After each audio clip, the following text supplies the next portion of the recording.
So I've been looking at lameness, broken ribs, broken femurs, rib structure in pigs quite a bit for the last few years, and have been kind of delving into other vitamins too. And so instead of talking about all the vitamins today, which hope you weren't misled on that, I'm going to talk about vitamin A deficiency. And so there's not much original work here. I've been reviewing a lot of the recent literature on vitamin A, and I think Matt said the slides are available from the conference on the website. Is that right? Yeah, okay.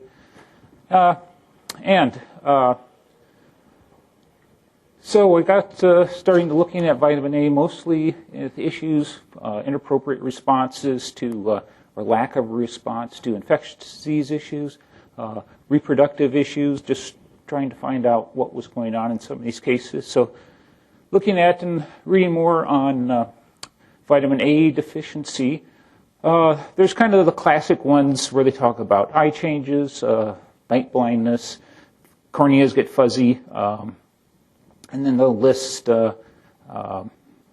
possible bone changes, reproductive changes, and skin lesions. And there's kind of the historical 4 or 5 that they talk about. But you can find, if you look a little more specific ones that relate to pigs. Some of these I haven't seen, like spinal cord herniation in fetal pigs. The rest of those, potentially reproductive issues, disturbance of epithelial tissue, and I'll talk about a few more things. I found a really interesting article looking at vitamin A deficiency in a response to a rotavirus vaccine as a model for human vitamin A deficiency. So just a real brief background on vitamin A.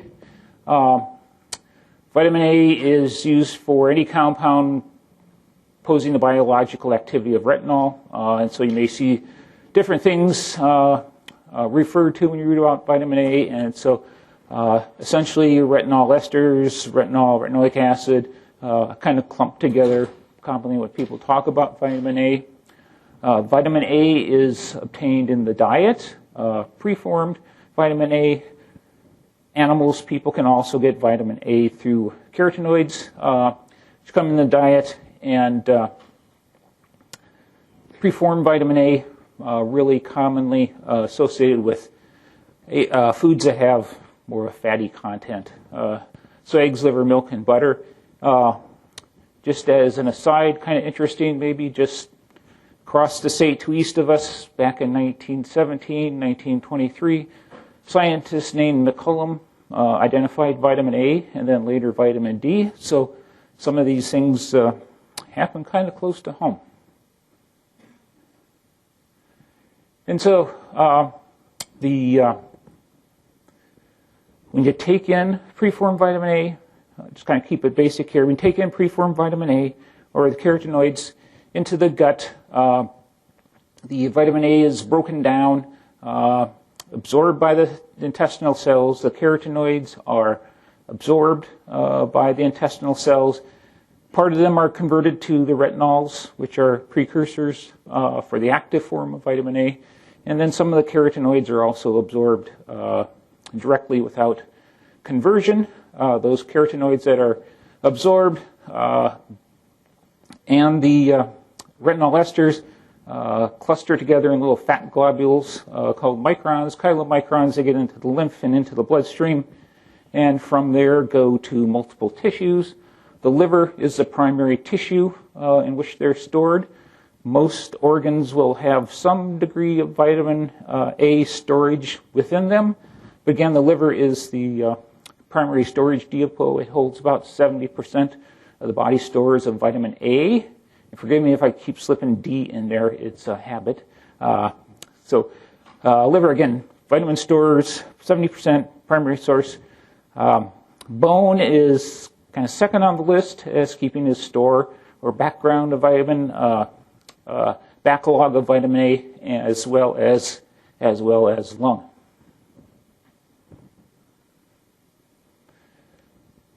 So kind of covered this shortly or quickly in the previous slide, and I don't want to make organic chemists out of any of you, and so this is just a little more detailed explanation of what I just said. And so this is the article or experiment that I wanted to talk about a little more. It is, again, looking at a rotavirus, human rotavirus vaccine in pigs.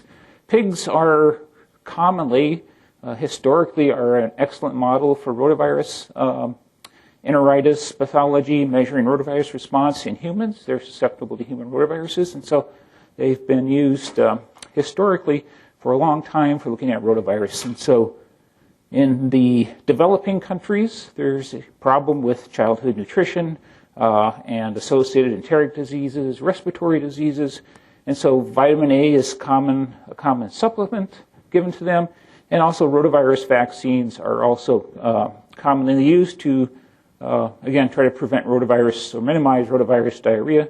And they historically have had challenges with getting the most effectiveness from both vitamin A and from the rotavirus vaccine. So this is an article from 2013. And the one thing that drew me quickly to it was that the senior author on it is Linda Safe. She has, reputation for doing, some kind of quality work, and so, knowing Linda, I know the thought process and design of this experiment was pretty solid. And so, just a background: the pigs they used were York Landrace Duroc crosses to provide or to produce vitamin A deficient piglets. They took the sows off, pregnant sows off vitamin A. They made it a totally deficient diet at 34 days gestation, and so they're on the deficient diet for about 80 days. They had vitamin supplemented sows. They had the appropriate feed dosage, but then were also given 500,000 international units during gestation. And the pigs were divided up into 4 groups. They had rotavaccinated and vitamin A supplemented pigs, unvaccinated controls, unvaccinated and vitamin supplemented, and just rotavirus vaccinated pigs. The following slides just kind of keep track of, because it can get kind of confusing when I start talking about different groups of pigs. So hang on. So let me get a drink here quick. I talked a lot Saturday. And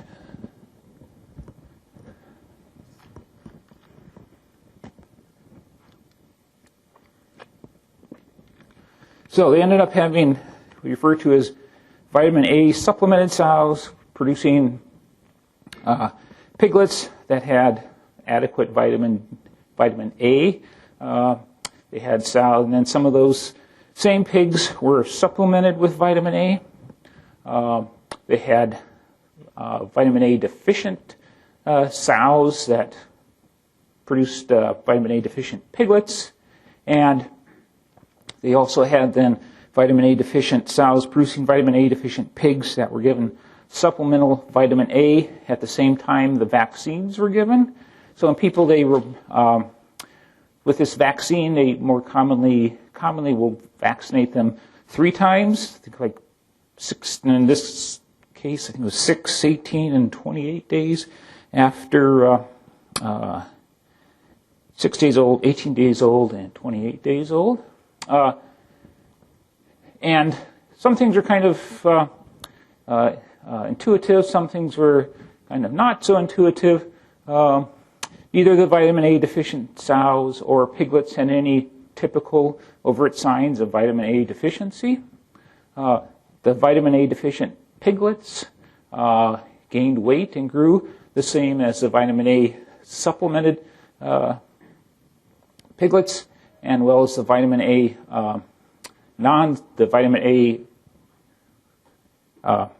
supplement and then non-vitamin A injected piglets. This gets confusing quickly. So the serum vitamin A of the vitamin A sufficient piglets remained normal throughout the study. The serum vitamin A of the vitamin A deficient sow piglets was 67% of the vitamin A supplemented sows. So a statistically significant difference in the serum vitamin A levels. Again, so then the pigs were vaccinated at, those were measured pre-challenge. The vaccinated at 6 days old, 16 days, and 28 days old. And the normal technique when using this with children is to give them a vitamin A injection at the same time you give them one of the doses of the rotavirus vaccine. So they'll get 3 doses of vaccine and 3 vitamin A treatments as part of the protocol, and so it's the same thing what they did with these pigs. And so you want to look at vitamin A in the vitamin A deficient piglets of the vitamin A deficient sows. They had an impaired vaccine protective efficacy against diarrhea and also virus shedding post-challenge. Virus titers were greater than 350-fold, were 350-fold higher in the vaccinated deficient piglets compared to the vaccinated sufficient or supplemented sow piglets. So quite a contrasting difference in both clinical protection and the amount of virus shedding.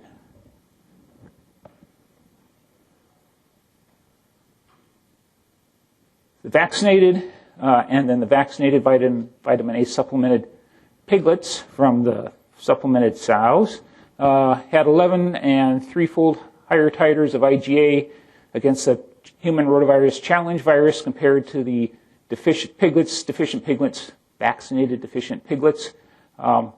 They also had a lower gamma interferon pre-challenge compared to the vitamin A deficient sow piglets, regardless of their vaccination or vitamin A supplementation. And the thought there is that the pre-existing vitamin A deficiency in these piglets had more of already kind of a more pro-inflammatory environment set up in them, as opposed to the piglets from the vitamin A supplemented or sufficient sows.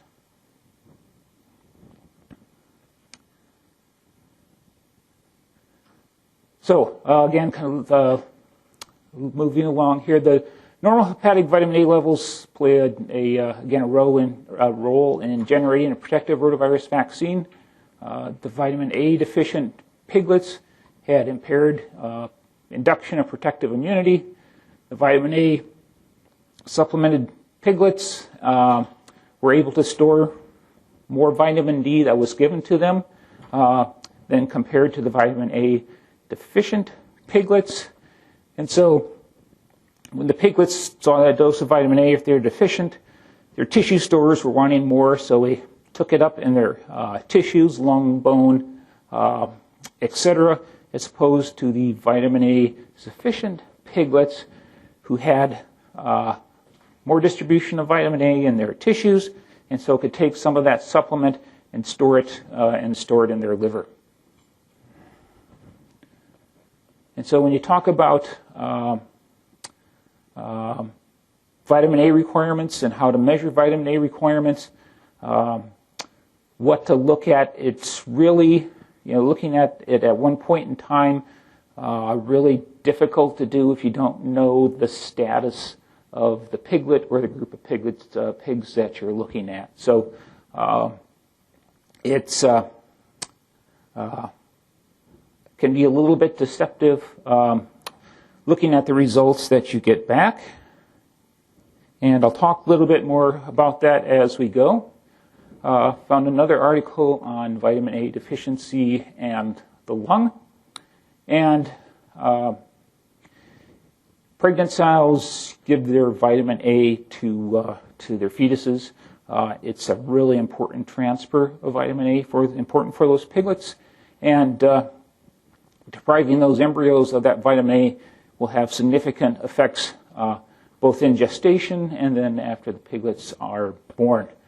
And so main role of some of the roles of vitamin A in the embryo or growing fetus are really pertinent to proper growth and development. Inappropriate or insufficient amounts of vitamin A in these piglets will lead to compromised respiratory system development. And so some of the other things when you look at vitamin A deficiency in piglets, or what the vitamin A does, it's very important for the development of secondary lymphoid tissues. People that are pigs, people that have depleted or deficient vitamin A levels have more commonly have repeated respiratory infections compared to people with sufficient amounts. One of the other problems, and the vicious circle we always learn about in vet school during infectious disease, there's a plasma retinol, tissue vitamin D, vitamin A levels that we talked about in the lung get used or are drawn upon, and as they do that, pull more from the liver, the vitamin A levels start to drop, and as they start to drop, especially if they're pre-existing deficient, you just have more susceptibility from the vitamin A deficiency, so it just kind of starts as a spiral downward, at least as far as vitamin A.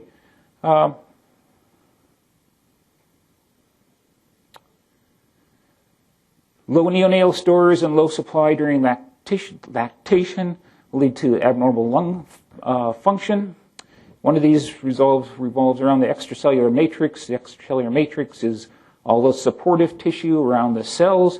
The extracellular matrix and the cells aren't independent structures. They interact. It's a process known as dynamic reciprocity.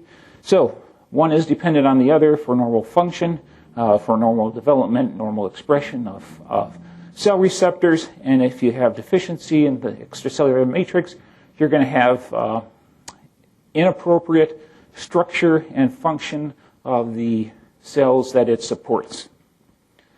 So one of the things that I commonly didn't think of just with vitamin A deficiencies in piglets is they have decreased numbers of alveoli. It's really kind of hard to evaluate when I think about it histologically, but how do I determine that? I don't know at this point in time. Again, decrease in protection against infections and an increase in probability of developing acute childhood illnesses. And so again, as I said, vitamin A, which you measure, is dependent upon there being adequate liver stores. Serum or plasma vitamin A levels don't start to drop until the liver is pretty much depleted or really has a marginal vitamin A response to it.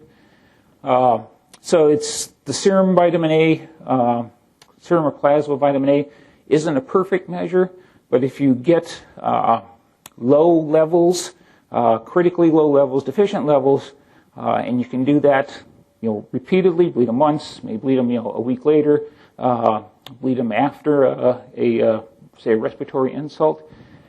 That vitamin A level, if they have adequate stores, should be coming back up to normal. If they don't, it's going to stay in a subnormal or critical state. So it's one of those things that you really have to measure a couple times, almost like antibody responses, in order to get a better feel for what's going on. But certainly as I use them, I'll do a vitamin A test or request for a test and just see what kind of values I get back to kind of point me in a direction or give me kind of a grounding on where the pigs are at.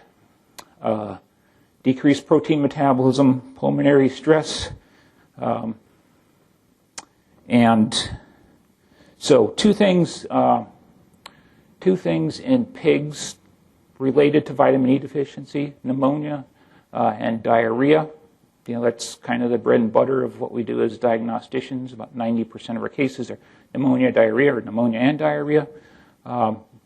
So I was really surprised at how much application or more detail that the vitamin A deficiency suboptimal levels can have in pig health. And this last slide here is looking at serum vitamin A levels, again, just single measurements over 2018, 2019, and 2017, 18, and 19. These are all just random clinical entities, different ages of pigs. And so we had, in some of the pigs in the critical level, we actually had non-detectable vitamin A, and probably don't need to measure that twice. So 17%, just from a random survey, were critical. Low, these are defined by where we send the serum samples. We send them to Michigan State, and so they have their in-house levels for expected and what they call critical or low, based on their observations in the samples they get in. So low, 46% of the samples were low. Adequate, 37%, so a little over a third of them. But if you look at critical and low combined, there's 63% of the random samples that we brought in, or that we looked at. So I certainly think there's an opportunity there to delve further into vitamin A. Certainly something you may want to consider, associated with piglet diarrhea, piglet respiratory disease, post-weaning respiratory disease, post-weaning diarrhea issues, especially since there is a nice association with an ineffective response to rotavirus. I think it could have, really worthwhile avenue to look at and investigate to see if it's one of the underlying issues or an initiator of what may be affecting your pig's health, its response to vaccines, and its response to antibiotic treatment, indirectly through having the appropriate tissues nourished to respond to disease and get tissues repaired properly.